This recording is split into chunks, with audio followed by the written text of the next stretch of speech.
இங்கே ராகவன் வந்துட்டு தனக்கு கொலஸ்ட்ரால், அதுக்கப்புறமா இங்கே சர்க்கரை இது எல்லாமே அதிகமாயிடுச்சு அப்படின்னு தெரிஞ்சதுக்கு பிறகு அவருக்கு வீட்டில் இருக்கக்கூட முடியலை. உடனே கத்தி கூப்பாடு கலவரம் எல்லாமே பண்ணுறாரு.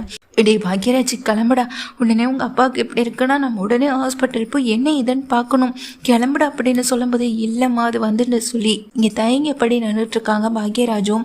இது ஒன்றும் அவ்வளோ பெரிய விஷயம் கிடையாது, இதுக்கு இவ்வளோ ரியாக்ட் பண்ணணும்னு அவசியமும் கிடையாதுன்னு அழகுமதி சொல்ல, உனக்கு எதுவும் தெரியாது நீ வாயை மூடு அப்படின்னு அழகுமதியை திட்டி அமைதியாக இருக்க வைக்கிறாங்க ராஜலக்ஷ்மியும்.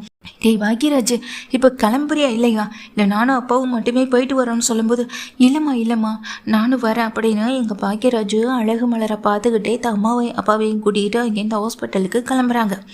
அந்த நேரத்தில் அங்கே அழகு மலரை பார்க்க நீங்கள் கவலைப்படாதீங்க, அவர் கூட வரலன்னா என்ன, உங்கள் அம்மாவுக்கு உடம்பு சரியில்லைன்னா நீங்கள் போய் பார்த்து தானே ஆகணும், நான் வேணா உங்கள் கூட வரேன், வாங்க நம்ம 2 பேருமே போவோம் அப்படின்னு சொல்லும்போதும் இல்லை அத்தையும் மாமாவும் வீட்டுக்கு வர சமயத்தில் நான் இங்கே இல்லைன்னா ரொம்ப பெரிய பிரச்சனை ஆகிடும், அதுவும் ராகவி இருக்கா, ராகவியும் கூட்டிகிட்டு என்னால் அவ்வளோ தூரம் போகவும் முடியாதுன்னு சொல்லும்போது பின்ன எப்படிங்க, இல்லைனா நான் ராகவியை பார்த்துக்கிறேன், ராகவி என் கூட வீட்டில் இருக்கட்டும், நீங்கள் போய் உங்கள் அம்மாவை பார்த்துட்டு வாங்க அப்படின்னு அழகு மலர்கிட்ட சொல்லவும் செய்கிறாங்க.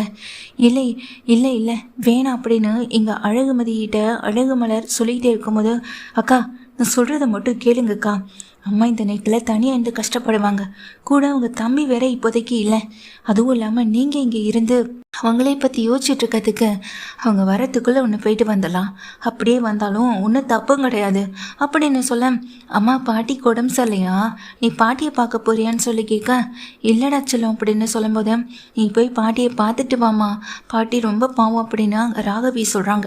ராகவி சொன்னதை கேட்டதுமே இங்கே அழகு மலர் உடஞ்சி அழுக, நீங்கள் போயிட்டு வாங்கங்க அப்படின்னு சொல்லும்போது அழகு மலர் உடனே ரெடி ஆகிட்டு அங்கேருந்து கிளம்பி நேராக தன்னுடைய அம்மாவை பார்க்க அவங்க வீட்டுக்கும் போகிறாங்க.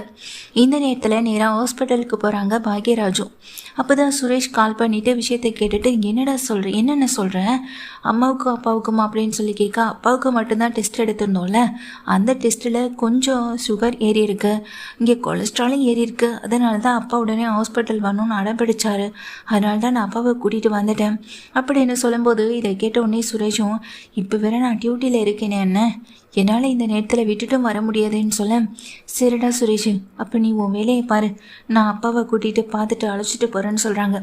டாக்டர்கிட்ட போய் நல்லா பார்த்துட்டு அவங்க சொல்கிற விஷயம் என்னென்னா, நீங்கள் சுகர் கண்ட்ரோலாக இருக்கணும், இந்தந்த ஃபுட்டு டயட்டு இதை தான் நீங்கள் ஃபாலோ பண்ணணும், அசைவம் இதெல்லாம் அதிகம் சாப்பிட்றத நிறுத்துங்க அப்படின்னு அங்கே டாக்டர் வந்துட்டு ஒரு லிஸ்ட்டே போட்டு கொடுக்குறாங்க.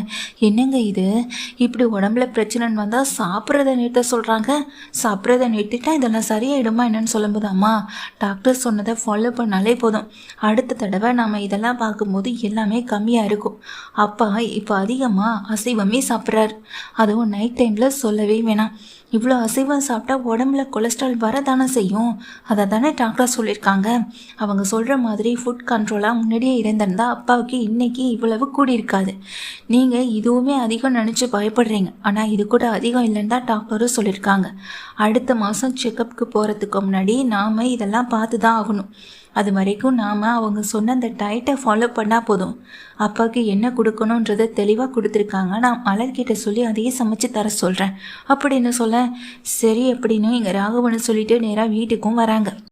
மலரே அப்படின்னு கூப்பிடுறாங்க. இங்கே மதி ஓடி வந்து நிற்கிறாங்க.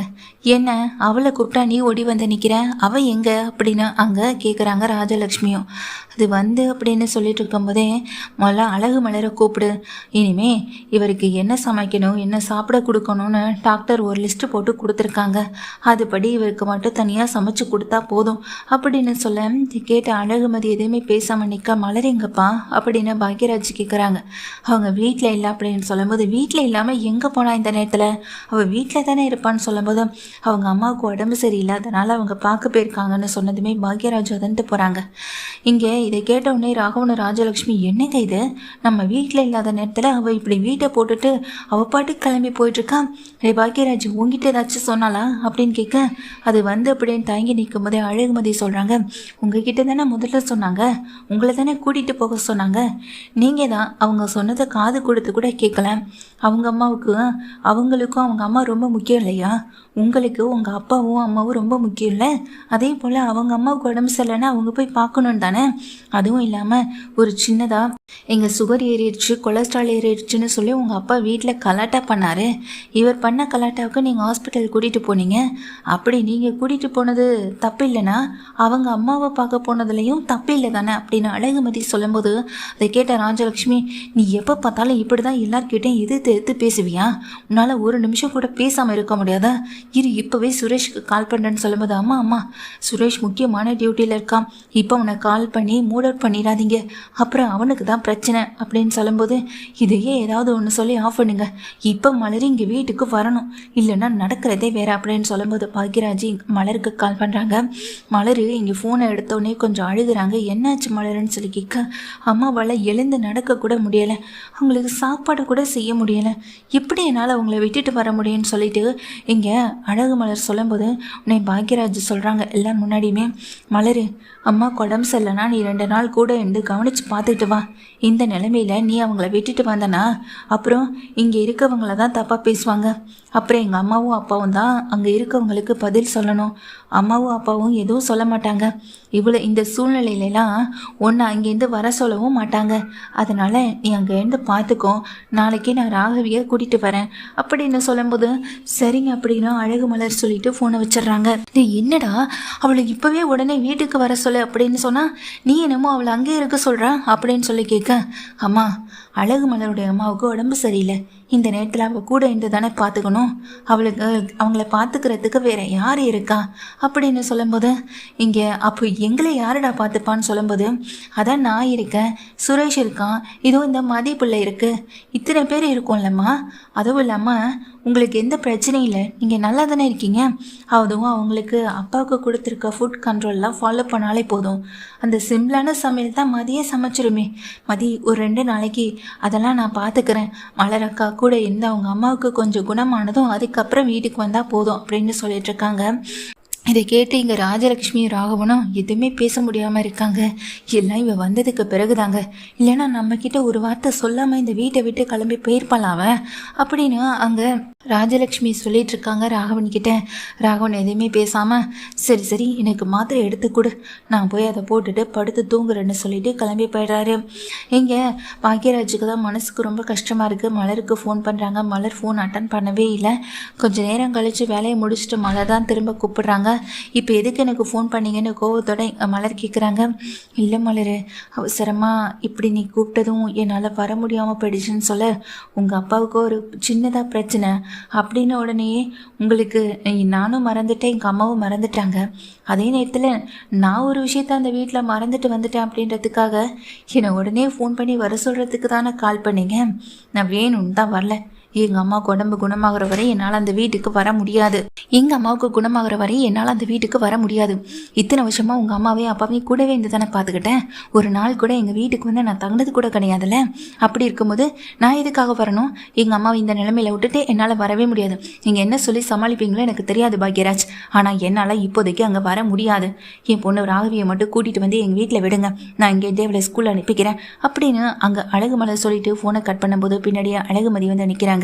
நீங்கள் இருந்தாலும் பண்ணது ரொம்ப தப்பு. அவங்க சின்ன விஷயத்துக்கு தான் இவ்வளோ ரியாக்ட் பண்ணுறாங்கன்னா நீங்களும் இந்த அளவுக்கு ரியாக்ட் பண்ணியிருக்கணும்னு அவசியம் இல்லை. எங்கள் அழகு மலர் அக்காவை கூட்டிகிட்டு போயிருந்துருக்கலாம்.